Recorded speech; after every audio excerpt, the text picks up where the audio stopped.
This video is brought to you by John Robson Guitar Tuition. If you enjoy the content, please consider supporting the channel by enrolling on a course, purchasing some guitar lessons or a t-shirt, or you can join my Patreon. Now, on with the show.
Hello chaps, welcome once again to John Robson Guitar Tuition.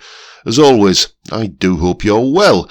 What you just heard there was me having a jam, basically letting off steam, if you will, hence the title of this video. You may recall that last week we did a thing where I put a jam track together, and you might have recognised that jam track as being the one I was playing over here, and it was essentially just me having a jam over that jam track. Pretty spontaneous. There were two takes that I did on like the beginning of one and the end of another, so I just sort of grafted them together, and I'm reasonably happy with the result, it has to be said. It's an honest representation of me, and it's not perfect, it's a bit warts and all, but on the whole I'm pretty happy with it. Now you may recall that a few weeks ago we did a video where I was talking about my thought process when it comes to phrasing, on the guitar, when I'm playing a solo and improvising, how I'm kind of thinking of, phrases that are going to go together. Well, this is very much the counterpart to that video where I'm again going to be talking about the way I'm thinking as I'm playing, but it's more in terms of note choices, how to know what notes to use, and where to find them on the neck. And incidentally, along the way, it's sort of a bit of an explanation of how I, back in the 80s, figured out some fairly, I suppose, heavy-duty music theory concepts without really realising that that's what I was doing.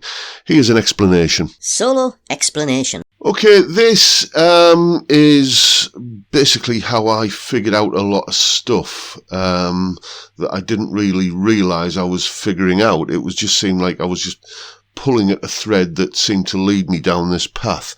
What I mean is, back in the 80s, I was reading all the guitar magazines, Guitar World and Guitar Player and stuff like that.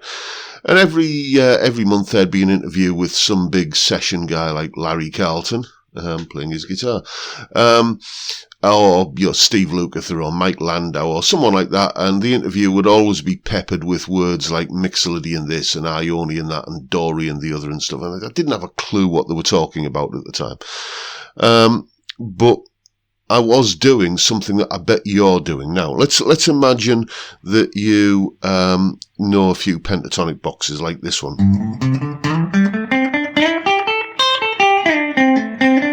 That, or maybe this, you know, or any of the other pentatonic shapes. Right, if you're playing lead guitar and you know you've got a little bit of experience under your belt doing that, then I will wager that every now and again, just via intuition or you know kind of experiment, trial and error, whatever, you'll add an extra note or two into those boxes, maybe like doing that, maybe, or doing that sort of thing. And well, basically, I was doing all of that sort of stuff, and the way I was, kind of figuring it out was because I would find those extra notes that I was adding into the pentatonic shapes via the chords. So if we take a look at that jam track I was playing over, if you remember when we put the track together, it's based around two sort of things. There's this riff.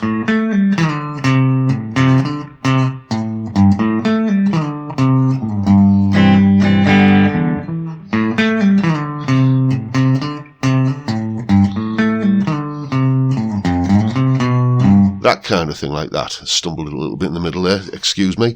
It's always my own riffs I seem to forget. So, you know, clearly that is based on like an A minor shape, an A minor pentatonic. So when it comes to playing over that, I'm going to use A minor pentatonic, you know, natural sort of thing.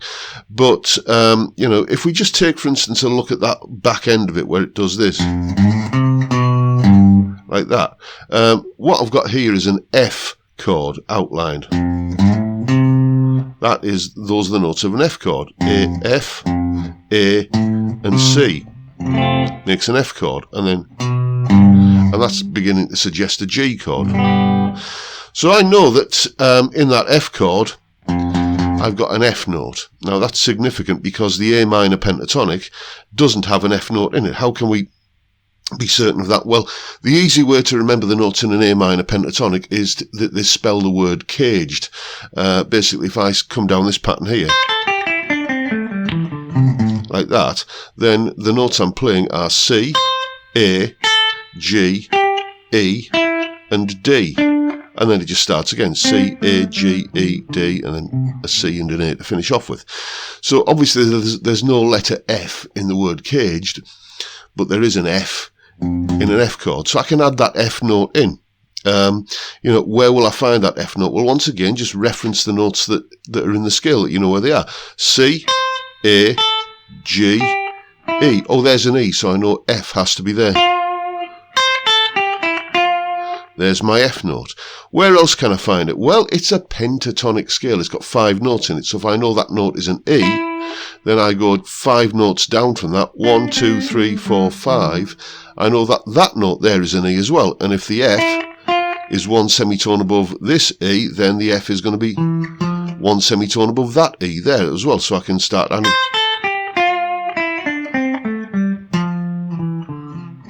So that's how I can find that note and just apply that principle to all of the other positions that you may know of the A minor pentatonic. If you can locate the E note, then you can find where the F note is. But we've also got this G chord, and if you think of a G chord like this, same chord, just a different voicing, you've got a B note in it here.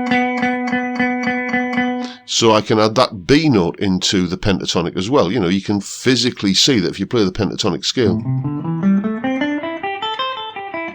we've got this note here, and then in the chord, we've got this note here. So we can add that note into the pentatonic scale, and once again we can see that that note, that B note, is 1 semitone below this C note here. So go down 5 notes from the C. 1, 2, 3, 4, 5. There's your other B there, and it's easy when you're on the E strings as well, because, you know, if the B is there on that E string, then it's going to be there on that E string. So you end up with, you know, a pattern that instead of being this, is now this.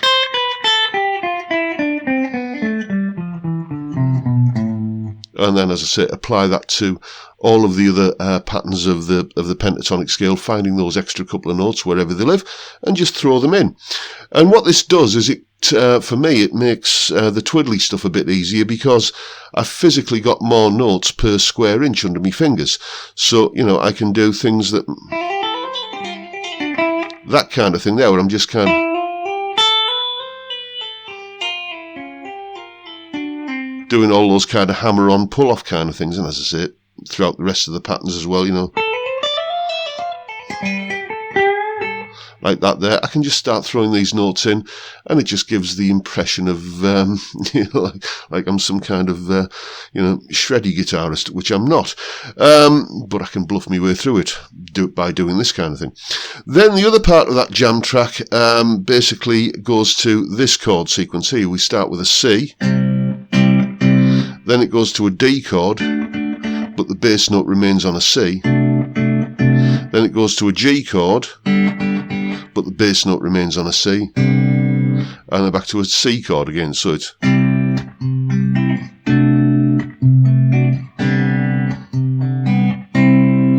And once again, that by the way is C Lydian. The riff thing that we were doing a moment ago, that is Aeolian. But, as I said, when I was doing this just by kind of intuition and experimentation, I wasn't really thinking in terms of mode names or anything like that. I was reading about them in Guitar Magazine, didn't have a clue what they meant, but I was still doing it anyway. So this is C Lydian, but what I'm thinking is, well, basically it's clearly still got that C major tonality.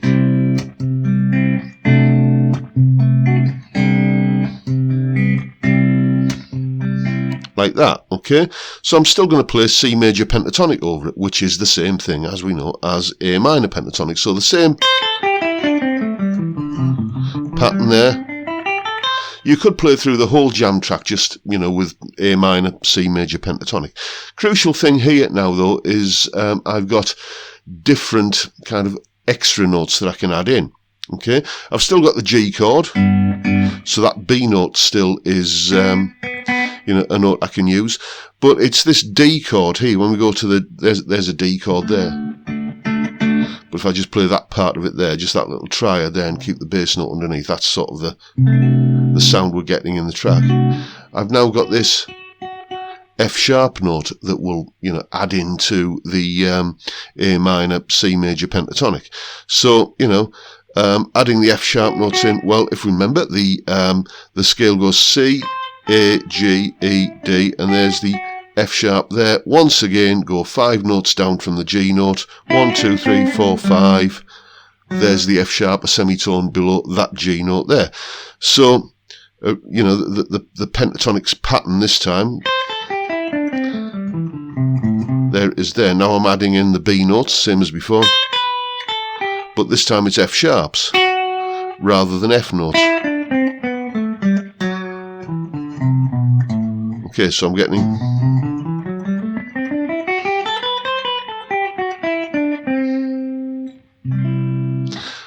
basically that scale there, which I later found out, as I said, is called C Lydian. And once again, all the kind of twiddly stuff, because I've got more notes per square inch under my fingers, all that kind of thing. That it just, just a few sort of hammer-ons and pull-offs, and I can bluff my way through. The final part of that that C major section of the track, though, changes. It goes from a C chord to a C major chord with a B flat in the bass, to a C major chord with an A note in the bass. A minor 7 you could call that, okay, and then to a G, to an E over G sharp, to take us back into the A minor section for the back into the riff again. So what I'm doing there is that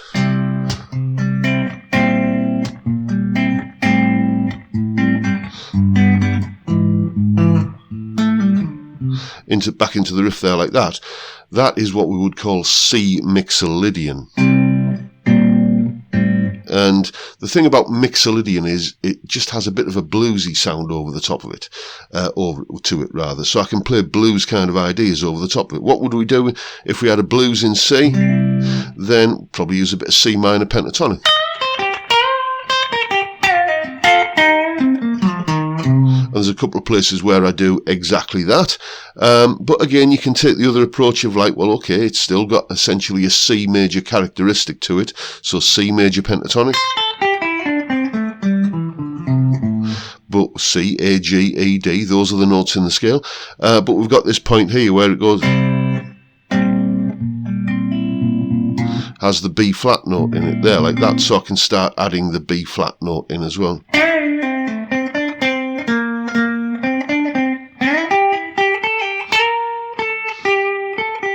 And then just adding the bluesy kind of ideas in over the top of that. And then, you know, by the time you've done 4 bars of that, you're back into that riff part of it again, where we're using the A minor pentatonic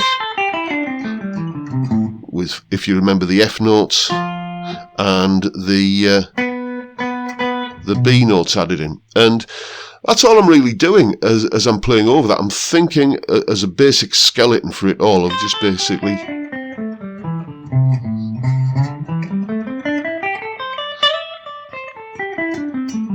all of the pentatonic patterns, and then just at this point in the track I'll add these extra notes in because they're in the chords. At that point in the track I'll add those extra notes in, and as I say, these extra notes give me more notes per square inch that allow me to twiddle away a little bit. So that's really the approach I take when I'm kind of having a bit of a go over a jam track like this.